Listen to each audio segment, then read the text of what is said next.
Form अगर आप देंगे भरेंगे, उस फॉर्म पर भगवान राम निवास करते हैं। सबसे पहला प्रेफरेंस भगवान राम के निवास करने का, जिस मनुष्य का कान समुद्र के जैसा। दूसरा स्थान जहां भगवान राम निवास करते हैं, जिस मनुष्य का आंख चातक के जैसा हो। तीसरा स्थान, आपके मानसरोवर रूपी यश में जिसका जिह्वा हंस हो जाए। तीसरा स्थान जहां भगवान राम निवास करते हैं। पहले स्थान का मतलब हुआ, जैसे समुद्र कई नदियों को ग्रहण करने के बाद कभी नदी से ये नहीं कहता कि हे नदी महारानी माफ़ कर दीजिएगा, अब मैं आपको ग्रहण नहीं कर सकता। उसी प्रकार से मनुष्य का कान उस समुद्र के जैसा हो कि भगवान के नाम को सुनने के बाद, भगवान के कथा को सुनने के बाद कभी थके नहीं, कभी अघाए नहीं, बोर नहीं हो, बल्कि विभोर हो उठे। दूसरा स्थान, चातक पक्षी में एक विशेष गुण होता है, वो केवल और केवल स्वाति नक्षत्र के बूंद को ही ग्रहण करता है, गंगा के पानी को भी ग्रहण नहीं करता है। उसी प्रकार से हमारा आंख भी बिल्कुल भगवान के नाम को देखने वाला हो, भगवान के एक एक अंग का दर्शन करने वाला हो, लौकिक दृष्टि से दूर हट करके, वासनाओं की दृष्टि से दूर हट के भगवान राम की उपासनाओं में हमारा मन जुड़ा हुआ हो। भगवान राम के निवास करने का दूसरा स्थान ऋषि वाल्मीकि बताते हैं। तीसरा स्थान, आपके मानसरोवर रूपी यश में जिसका जिह्वा हंस बन करके केवल भगवान राम के मोती को ग्रहण करने में लगा हो। तीसरा स्थान जहां भगवान राम निवास करते हैं। चौथा स्थान, भगवान के प्रसाद को जिसका नासिका निरंतर सुगंध ले, प्रसाद ग्रहण करने से पहले उस प्रसाद को नाक से सूंघे, प्रत्येक दिन पहले भगवान का भोग लगाए, हाथ से भगवान का काम करे, पांव से तीर्थ यात्रा करे, कान से भगवान के नामों का सुने, नाम का श्रवण करे, जैसा इस प्रकार का जिस मनुष्य का स्वभाव है। चौथा स्थान, हे भगवान श्री राम, लक्ष्मण और माता सीता सहित हृदय में जाकर के आप उनके हृदय स्थल में निवास कीजिए। चौथा स्थान। पांचवा स्थान, देखिए आप आगे बढ़ रहे हैं, बिल्कुल आगे बढ़ रहे हैं आप। हाँ, पांचवा स्थान, जो मनुष्य आपके एक मंत्र का नित्य जप करे, पूरे परिवार के साथ आपकी पूजा करे, तर्पण होम ब्राह्मण को दान देकर संतुष्ट करे, गुरु का सम्मान हे राम जी आपसे भी अधिक करे। चौथा स्थान, कृपया आप वहां जाकर के विराजे। भगवान राम के निवास करने का चौथा स्थान ऋषि वाल्मीकि के अनुसार। पांचवा स्थान जहां भगवान राम निवास करते हैं, कहते हैं ये पांचवा स्थान है। चौथा स्थान, पांचवा स्थान। पहला स्थान, जिस मनुष्य का कान समुद्र के जैसा हो। दूसरा स्थान, जिसका आंख चातक जैसा हो। तीसरा स्थान, आपके मान सरोवर रूपी यश में जिसका जीवा हंस बन करके केवल भगवान राम को नाम को ग्रहण करने में लगा हो। चौथा स्थान, भगवान के प्रसाद को जिसका जिसका नाक निरंतर सुगंध ले, प्रत्येक दिन पहले भगवान का भोग लगाए, फिर भोजन ग्रहण करे और हाथ से भगवान का काम करे, पांव से तीर्थ यात्रा करे, कान हर प्रत्येक अंग को जो भगवान के श्री चरण कमल में समर्पित कर दे। हे भगवान श्री राम, चौथा प्रेफरेंस, चौथा स्थान आपके लिए वो है, वहां जाकर विराजे। पांचवा स्थान, जहाँ मनुष्य आपके एक मंत्र का, कोई भी मंत्र लेकर के निरंतर जप करे, पूरे परिवार के साथ सब मिल करके बैठ करके आपकी पूजा करे, तर्पण करे, होम करे, ब्राह्मण को दान देकर संतुष्ट करे और गुरु का सम्मान हे श्री राघवेंद्र राम आपसे ज्यादा करे। पांचवा स्थान, आप वहां जाकर विराजे। भगवान राम के निवास का पांचवा स्थान है। छठा स्थान, जिसमें काम क्रोध लोभ मोह अहंकार इत्यादि ना हो, छठा स्थान वहां है।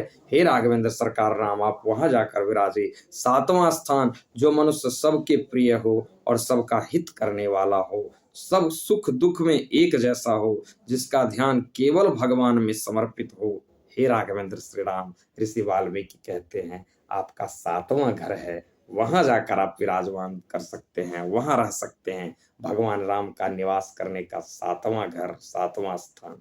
आठवां स्थान, जो पुरुष पराई स्त्री को मां समझे, दूसरे के धन को विष समझे, अरे दूसरे का रुपया क्या लेंगे, अरे वो रुपया लेंगे तो पूरा रुपया मेरा विष बन जाएगा, उसको ग्रहण ही नहीं करना है। जो दूसरे के संपत्ति को देखकर प्रसन्न हो और विपत्ति को देखकर दुखी हो जाए, 8वां स्थान जहां भगवान श्री राघवेंद्र राम निवास करते हैं इसी वाल्मीकि के अनुसार।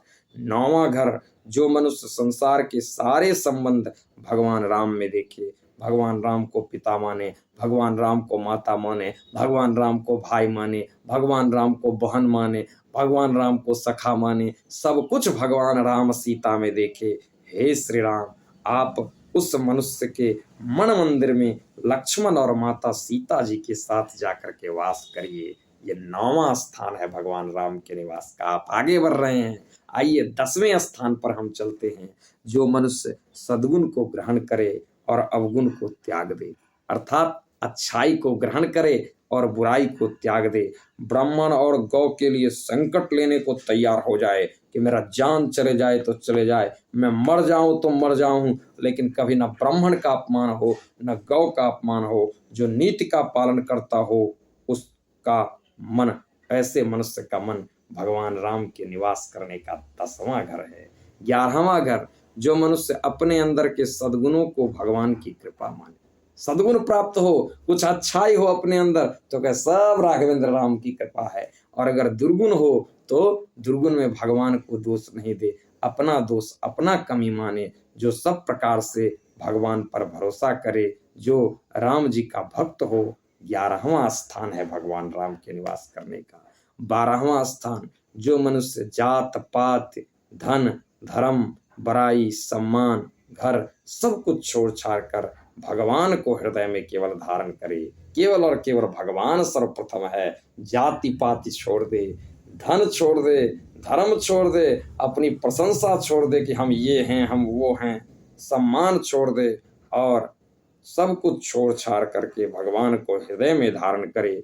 12वां घर है भगवान राम के निवास का। 13वां स्थान जिस मनुष्य के लिए स्वर्ग नरक मोक्ष सब एक समान हो, जो सर्वत्र हर जगह भगवान को ही देखे, मन वचन कर्म से जो रघुनाथ जी का चेला हो, हे श्री राघवेंद्र राम, आप उसके हृदय में जाकर निवास कीजिए। ये 13वां स्थान है। मजे की बात यह है, देखिए कि 13 स्थानों में वाल्मीकि जी कहते हैं यहाँ यहाँ आप निवास कर सकते हैं, लेकिन 14वां स्थान में कहते हैं कि यहाँ निवास कर सकते हैं नहीं, यहाँ आप निवास कीजिए ही राघवेंद्र राम, क्योंकि ये तो आपका 14वां घर जो है वो खास अपना घर है। कहते हैं जो मनुष्य आपसे जीवन में कुछ ना चाहे, जो मनुष्य ईश्वर से जीवन में कुछ नहीं चाहे, हे राघवेंद्र राम, किसी भी चीज की कामना नहीं करे और बदले में सहज प्रेम भगवान से करे, उस मनुष्य का हृदय आपका अपना घर है। ये भगवान राघवेंद्र राम का 14 स्थान है, 14वां स्थान है जहां हमारे राघवेंद्र श्री राम निवास करते हैं।